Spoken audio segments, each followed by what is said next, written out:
Welcome guys to a wintry wonderland in the Netherlands. We aim to do a deadbait session today in clear blue skies with some lovely mild winter weather in the Netherlands, but it turns out to be hailstorms and thunderstorms all the time.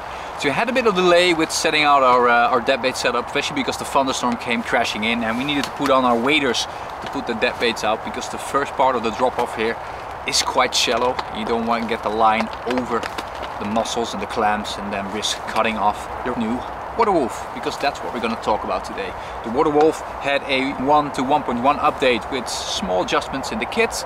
Now the 2.0 water wolf has finally arrived. This one has a ton of improvements. First and foremost, an LED light on top where you can actually see if the camera is on, if the camera is recording, and what the battery status is. Turns on green like this, starts blinking when you start recording, and if battery life decreases, the light of the camera or the light of the LED will start changing as well, and then it will slowly progress from green towards red, and then finally your camera starts to die down. Battery life, from what we have tested, seems to be similar or even better than the old 1.1 water wolf over here. And today we're going to do a couple of comparisons. We're going to put them side by side like this so we can compare the image quality. The image quality, by the way, 1080p.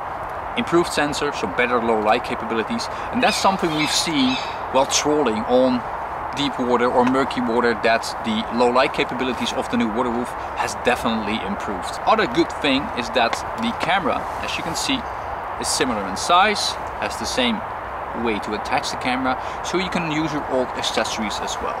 This one accepts SD cards up to 128 gigabytes, way more than the previous camera did. So if you have multiple sessions, you don't have to clear the SD cards, you can just recharge your camera and start recording again. And also it has an improved codec, so now you can play the files easily on something like a MacBook. I had a lot of issues as a Mac user using the previous water wolf because the codec was outdated and Apple didn't support it anymore, so I had to do all kinds of tricks to actually play the files and cut it and trim it with the preservation of audio. Now you just get MP4 files and you can edit these quite easily and transfer them to your phone straight away. What we're going to do today is going to do some deadbait fishing. I'm also going to do some review on what we have seen so far with trolling, some footage, and hopefully we can show a big pike today as well in this weird Dutch weather.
Fish on!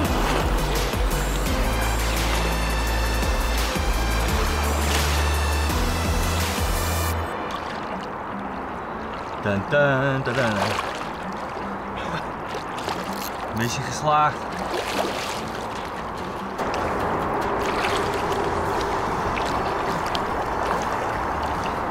Yeah. The fatty. Nice.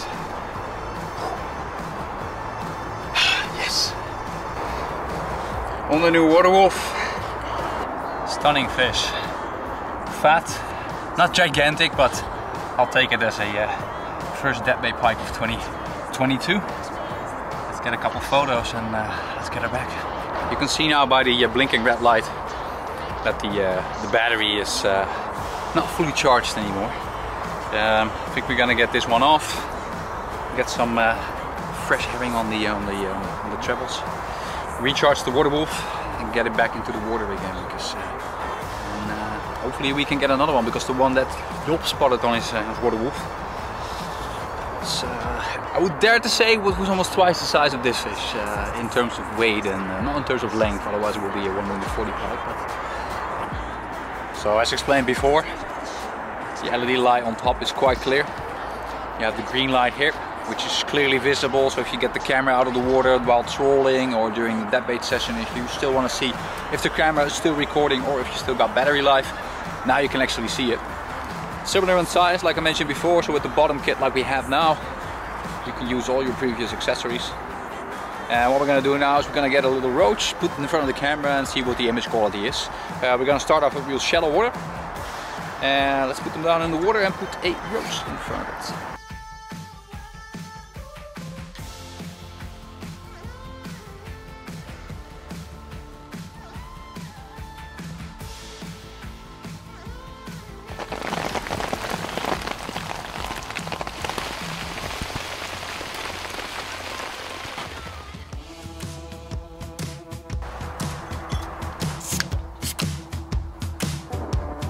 Cheers.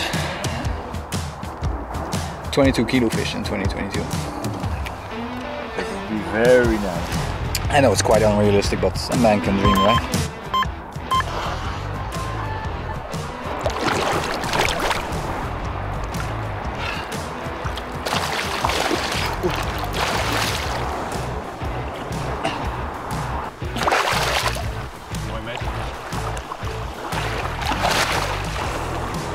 Full energy.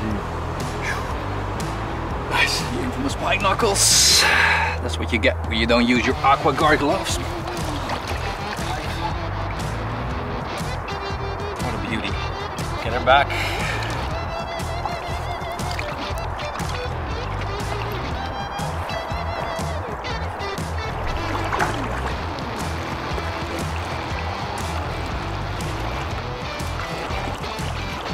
Note to self, use your aqua guard gloves. I'm not complaining. Yes. Cheers guys. Just spotted a gigantic pike.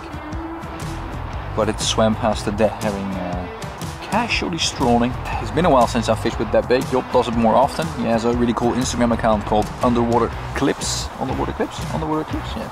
Underwater Clips. I'll leave a link in the description down below. He has some amazing deadbait footage, but also you might remember that one clip that he shot with a 32 centimeter roach, and I've lost count, but it was like 6, 7, 10 zander following it. Completely mental, but he's a real water wolf fanatic, so that's one of the reasons why I wanted to do this video with him. And we're just gonna sit here in our carp setup. Feels a bit out of my comfort zone, but it's comfortable for today, especially with all the hailstorms and rainstorms. Let's dive a bit deeper into the most important aspect of cameras, which is the image quality. Here you can see a dead herring on the bottom and a big pike inspecting it on the old water wolf at 6 meters of depth, compared to a much brighter and clearer image on the new water wolf at the same depth. Especially at low light situations, you can clearly see that the low light performance of the 2.1 water wolf is much better than the 1.1. This makes the new water wolf much more suitable for conditions where you fish below 4 meters or fish in lakes that are not clear but not murky either. Let's do another comparison, this time trolling. Here we have a 36 centimeter burbot tied directly to the water wolf camera. both positioned at 1.5 meters of depth and running 30 centimeters behind the camera. Once we start running the burbots a bit deeper, towards 4 meters, you can clearly see that the 2.0 Waterwolf has a clear image where you can see details of the fins, the colors are good, while the old 1.1 Waterwolf has issues and starts to turn a bit reddish in terms of color. Once we go deeper towards, let's say 5 meters, you can clearly see that the image on the 1.1 Waterwolf gets darker and the color red starts to get more and more dominant. You can still clearly distinguish the pike following the burbot, but if we start comparing this to the 2.0 Waterwolf, the quality of your footage is much brighter and much more clear. This allows you to use the Waterwolf in more murky conditions, deeper water, or in conditions where there is a lot of overcast. One quick tip that applies to both cameras: if you want to get more steady footage and cancel out the shakiness, add a swivel to where you attach the lure to the camera. This will greatly increase the stability of the camera. We stay a bit longer on the banks to see if our deadbait spark any new interest, but as the sun slowly sets, it is time to start packing and head towards the comfort of our warm and dry homes. The new Waterwolf cameras are a welcome upgrade to the old 1.1 version, and we hope to see a lot of new crazy underwater footage from you guys on social media. Thanks for watching guys, subscribe to the YouTube channel from Savage Gear, and we'll catch you guys in the next video.